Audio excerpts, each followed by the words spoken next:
Kumhajing posniyo ngam kwa shuban kendin hamba phidan hajan ngayo maria jinge tang ya phinga perkhan hamba ngatyang hashong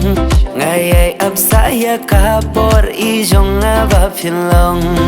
hatu dei ma phi banga am laslam hatu dei ma phi yang aban ngai jing tgen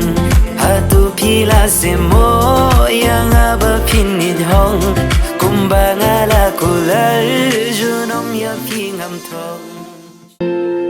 kumhajing posniyo ngam kwa shuban kendin hamba phidan hajan ngayo maria jinge tang ya phinga perkhan hamba ngatyang hashong ngayai apsaya kapor ijong aba phinlong hatu dei ma phi banga am laslam hatu dei ma phi yang aban ngai jing tgen hatu pila semo yang aba pinid hong kumbanga la kulal junong ya pingam thong